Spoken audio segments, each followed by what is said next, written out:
बिस्मिल्लाहिर्रहमानिर्रहीम अस्सलाम वालेकुम। Welcome to let's prepare. आज हम डिस्कस करेंगे सिनोनिम्स। कोई भी एग्जाम हो उसका जो इंग्लिश जो पोर्शन होता है उसमें सिनोनिम और इंटोनिम्स का अच्छा खासा रोल होता है। और अगर आपकी इस पे ग्रिप है सिनोनिम्स पे तो आप उस एग्जाम में अच्छा खासा स्कोर हासिल कर सकते हैं। और ये बहुत ही इंपॉर्टेंट जो सिनोनिम्स है आज हम डिस्कस करने वाले हैं, तो वीडियो को लास्ट तक ज़रूर देखेगा। और अगर आप इस चैनल पे नए हैं तो प्लीज़ आपको रिक्वेस्ट है कि हमारे चैनल को सब्सक्राइब ज़रूर कीजिएगा। तो let's begin. First word first word है आर्कीपिलागो। आर्कीपिलागो का मतलब है कोई जजीरों का झुंड या कोई ऐसा आबी खिता जिसमें बहुत सारे जजीरे जा बजा हो। उसका जो एग्जांपल है, इसके एग्जांपल्स हैं इंडोनेशियन आर्कीपिलागो और फिलिपाइन आर्कीपिलागो। ये इसके एग्जांपल्स हैं। अब आते हैं इसके ऑप्शंस की तरफ। पहला ऑप्शन है लेगून। लेगून का मतलब है साहिली झील। और बी है glacier. C cluster of islands. Cluster of islands का मतलब है जजीरों का गुच्छा। और डी नन ऑफ दीज। अब इसका जो सही जो ऑप्शन होगा वो होगा cluster of islands. Cluster of islands जजीरों का गुच्छा। और आर्किपेलागो का भी मतलब है जजीरों का झुंड या कोई ऐसा आबी खिता जिसमें बहुत से जजीरे जा बजा हो। नेक्स्ट वर्ड है प्याजा। प्याजा का मतलब है किसी शहर का कस्बा जिसमें अवामी चौक हो जहाँ पे लोग इकट्ठे होते हों।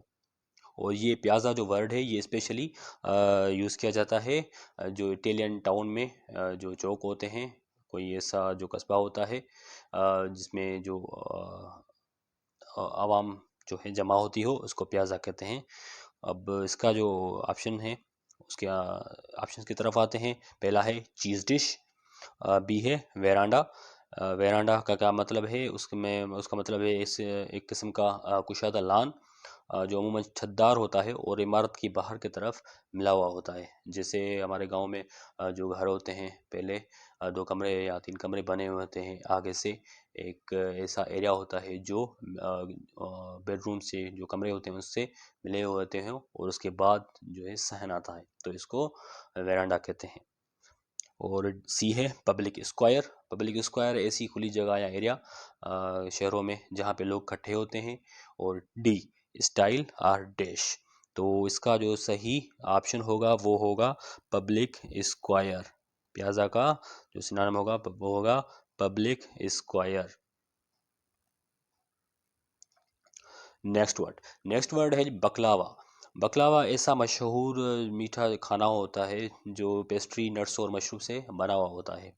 और ये जो खाना होता है ये स्पेशली अरब मुल्कों में या तुर्की में होता है। इसके जो ऑप्शंस हैं वो देखते हैं। ए है डिज़र्ट। डिज़र्ट खाने के बाद जो खाने वाला जो फल या जैसे कि हम आइसक्रीम खाते हैं खाने के बाद या कोई कस्टर्ड खाते हैं तो उसको ये होता है डिज़र्ट।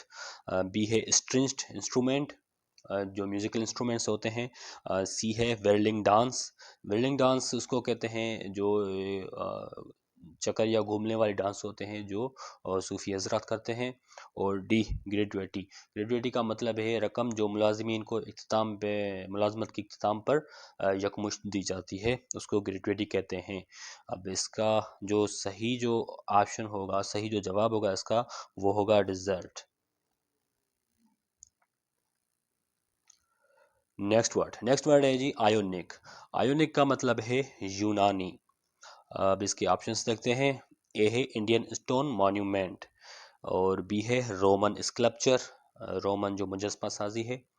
और सी है ग्रीक आर्किटेक्चर, यूनानी आर्किटेक्चर। और डी मेडिटेरेनियन सी। तो इसका जो सही जो जवाब होगा इसका वो होगा सी ग्रीक आर्किटेक्चर, यूनानी आर्किटेक्चर। नेक्स्ट वर्ड है जी सिसेरोन। सिसेरोन का मतलब है आसार कदीमा दिखाने वाला या सैर कराने वाला। इसके जो ऑप्शंस हैं, ए है टीचर। बी लिटरेरी क्लासिक, जो अदबी क्लासिक है।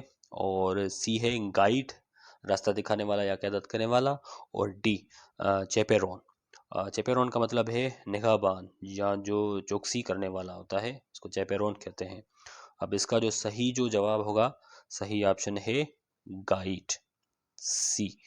गाइड भी रास्ता दिखाने वाला या क़यादत करने वाला, वैसे सेरोन भी सैर कराने वाला या आसार कदीमा दिखाने वाला। नेक्स्ट वर्ड है जी अनाथेमा। अनाथेमा का मतलब है बद्दुआ या जो लानत मलामत है, उसको अनाथेमा कहते हैं। अब इसके जो ऑप्शन हैं वो देखते हैं। ऑप्शन नंबर ए है कर्स। कर्स का मतलब है बद्दुआ देना, कर्स या बद्दुआ या लानत। बी क्यूअर, इलाज। सी अनेमिया, अनेमिया का मतलब है जो रेड ब्लड सेल्स की शॉर्टेज हो जाती है, उसको अनेमिया कहते हैं। और डी अस्थमा, अस्थमा सांस में दुश्वारी की जो बीमारी होती है उसको अस्थमा कहते हैं। अब इसका जो सही जो जवाब होगा वो होगा कर्स, अनाथेमा, अनाथेमा का कर्स। नेक्स्ट वर्ड है टॉर्पर। टॉर्पर का मतलब है सुस्ती या बेहसी की हालत। इसके जो ऑप्शन हैं, ए है फीवर, फीवर का मतलब है बुखार। बी लेथर्जी, लेथर्जी का मतलब है सुस्ती या काहली। और सी का मतलब है टेकीटर्न, टेकीटर्न का मतलब है खामोशी। और डी टोरेट, टोरेट गर्म या तेज़ या सूरज की गर्मी या हरारत के ज़ेर असर जो होते हैं वो टोरेट कहते हैं। अब इसका जो सही जो ऑप्शन होगा वो होगा लेथर्जी। लेथर्जी का मतलब है सुस्ती या काहली, और टॉर्पर का मतलब है सुस्ती या बेहसी की जो हालत होती है उसको टॉर्पर कहते हैं। नेक्स्ट वर्ड है जी जो वर्ड नंबर है 8, टच स्टोन। टच स्टोन का मतलब है मयार, जांच का मयार जो होता है उसको टच स्टोन कहते हैं। या जैसे कोई पत्थर होता है जिस पे सोने और चांदी को रगड़ कर उसका मयार परखा जाता है, उसको टच स्टोन कहते हैं। अब इसका जो ऑप्शंस हैं, ए है गोल्ड, बी है क्राइटेरियन, क्राइटेरियन का मतलब है जांच या जांच का मयार। और सी है कैरेक्टर, और डी है कैरेक्टरिस्टिक्स, कैरेक्टरिस्टिक्स का मतलब है खुसूसियत। इसका जो सही ऑप्शन होगा वो होगा क्राइटेरियन, जांच का मयार। नेक्स्ट वर्ड है सिक्वेस्टर। सिक्वेस्टर का मतलब है अलग करने वाला या जब्त अलग रखना। इसके जो ऑप्शंस देखते हैं, ए है एलिमिनेट, एलिमिनेट निकाल देना या खारिज कर देना। बी फाइनलाइज, मुकम्मल करना या हतमी सूरत देना। सी है सीडेट, मतलब पुरसुकून या बाराम। और डी आइसोलेट, आइसोलेट का मतलब है अलग अलग रखना या अलहदा करना। तो इसका सही जो जवाब होगा वो होगा आइसोलेट। सिक्वेस्टर का मतलब भी है अलग करने वाला या अलग रखना, और आइसोलेट का मतलब है अलहदा करना या अलग रखना। नेक्स्ट वर्ड है जो डिनोयूमेंट। डिनोयूमेंट का मतलब है किसी दास्तान का जो अंजाम होता है। जैसे कि एक ड्रामा होता है, उसका जो प्लाट होता है उसमें जो उसके प्लाट की जो गुत्थी होती है उसका जो उसका हतमी हल जो होता है उसको डिनोयूमेंट कहते हैं। डिनोयूमेंट किसी दास्तान का अंजाम। अब इसके देखते हैं ऑप्शंस। ए है फिनाले, फिनाले का मतलब है आखिरी हिस्सा या इख्तितामी हिस्सा, उसको फिनाले कहते हैं। बी है डिनंसिएशन, डिनंसिएशन का मतलब है मजम्मत।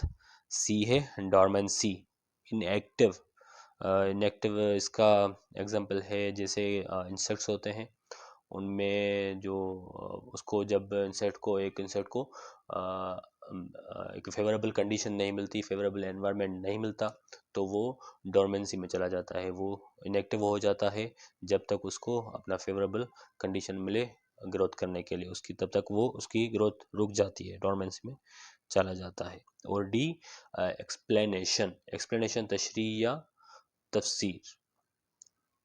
तो इसका जो सही ऑप्शन होगा वो सही ऑप्शन होगा फिनाले, आखिरी हिस्सा या इख्तितामी हिस्सा। Thank you so much. I hope कि आज का ये वीडियो आपको पसंद आया होगा और इन्फॉर्मेटिव लगा होगा। और आई विश के ये आपको एग्ज़ाम्स में इंशाल्लाह ताला हेल्प करेगा बहुत। और अगर आप इस चैनल पे नए हैं तो प्लीज़ हमारे चैनल को सब्सक्राइब ज़रूर कीजिएगा, और इस वीडियो को अपने फ्रेंड्स के साथ, अपने रिलेटिव्स के साथ, जो भी एग्ज़ाम्स की प्रिपरेशन कर रहे हैं उनके साथ शेयर कीजिएगा, और हमारे चैनल लेट्स प्रेप को सब्सक्राइब करना ना भूलिएगा। Thank you so much. अस्सलाम वालेकुम।